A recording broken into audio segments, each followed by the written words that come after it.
Assalamualaikum warahmatullahi wabarakatuh. Halo sahabat Hima, perkenalkan nama saya Febrina Kabiliana. Saya merupakan salah satu mahasiswa Universitas Pamulang program S1 Akuntansi. Sebelumnya saya pernah bekerja sebagai teller di Bank BCA. Saya pernah bekerja sebagai teller di Bank BCA selama 3 tahun. Awalnya saya melamar di web BCA.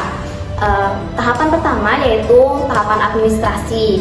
Setelah tahapan administrasi, saya dipanggil untuk menjalani psikotes. Dan psikotes ini pun ada berbagai macam ya, ada matematika dasar, terus ada tes warteg, tes koran, dan lain sebagainya. Setelah psikotes, kita langsung interview awal. Dan di interview awal ini lebih ke menceritakan pribadi kita seperti apa. Setelah interview awal, kita ada interview user. Setelah di interview user ini, lebih ke menjelaskan job desk apa yang akan saya kerjakan nantinya kalau saya keterima menjadi teller. Setelah interview user, kita ada medical check up.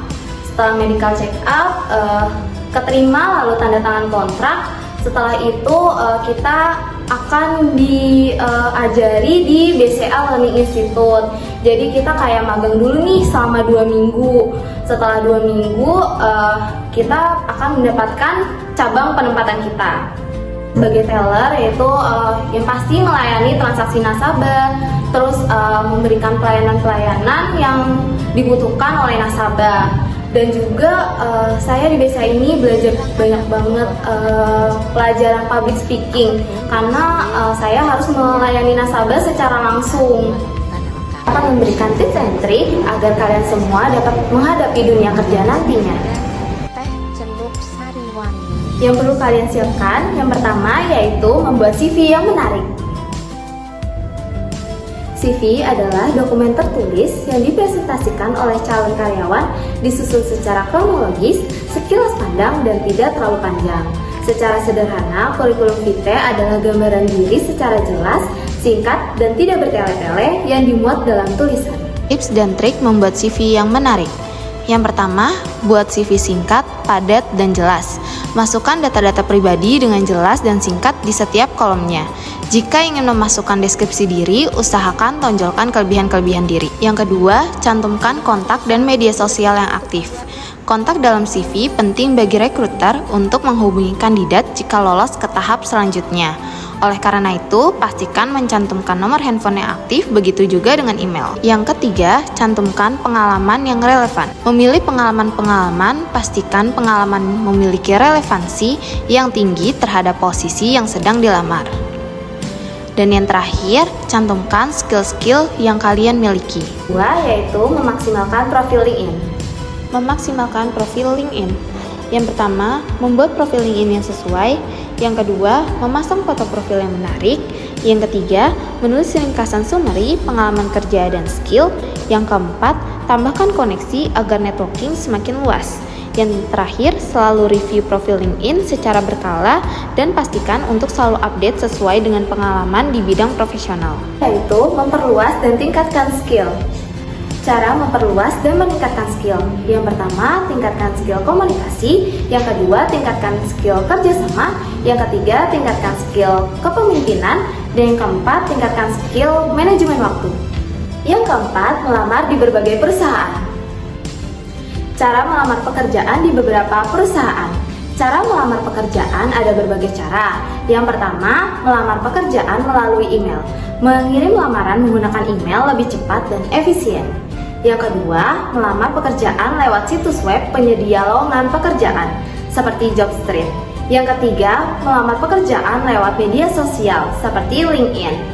Yang keempat, melalui situs resmi perusahaan yang dituju. Yang kelima, membuat personal branding yang menarik. Yang keenam, tips dan trik menghadapi wawancara. Tips dan trik dalam menghadapi wawancara. Yang pertama, pengetahuan dasar tentang perusahaan. Yang kedua, memahami setiap tugas dari posisi yang dilamar. Yang ketiga, percaya diri. Yang keempat, datang tepat waktu. Yang kelima, sopan santun dan jujur saat diberikan pertanyaan. Yang keenam, siapkan dan pilih baju agar terlihat rapi dan formal. Jadi dapat disimpulkan, sebelum memasuki dunia kerja, penting bagi kita untuk merencanakan dan mempersiapkan dalam menghadapi persaingan dunia kerja, agar kita dapat bekerja sesuai dengan passion dan keterampilan kita. Bagaimana jika tidak memiliki pengalaman kerja untuk diisi di CV? Jika tidak memiliki pengalaman pekerjaan, kalian bisa mengisi dengan pengalaman organisasi, perlombaan, atau sertifikat-sertifikat yang kalian punya yang sesuai dengan posisi yang kalian lamar. Tips dan trik apa biar nggak grogi saat interview? Biar nggak grogi saat interview, kita perlu tahu nih perusahaan apa yang sedang kita lamar dan posisi apa yang kita lamar. Karena saat interview pasti akan ditanyakan mengenai perusahaan yang kita lamar itu. Jadi kita harus banyak informasi mengenai perusahaan. Skill apa yang diperlukan saat interview? Dan menurut kakak, skill komputer akuntansi itu penting gak sih kak untuk pekerjaan? Menurut saya, skill yang diperlukan saat interview yaitu skill komunikasi. Karena dengan skill komunikasi kita yang baik, HRD pasti bakal melihat atau mempertimbangkan posisi kita.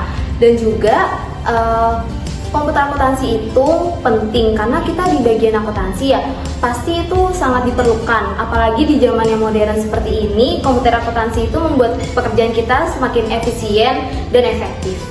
Hal apa saja yang bikin gagal saat wawancara? Hal yang bikin gagal saat wawancara itu datang telat. Terus kalau misalnya kita jawab pertanyaan itu belibet. Terus juga gestur kita nih kurang sopan. Yang penting sih ya sopan santun ya itu. Terus berpakaian rapi. Dan juga kalian harus tahu perusahaan yang kalian lamar itu kayak gimana. Jadi nggak kurang pengetahuan. Sekian yang dapat saya sampaikan. Semoga pengetahuan yang saya miliki dan telah saya berikan dapat berguna bagi teman-teman semua. Sekian dan terima kasih. Wassalamualaikum warahmatullahi wabarakatuh.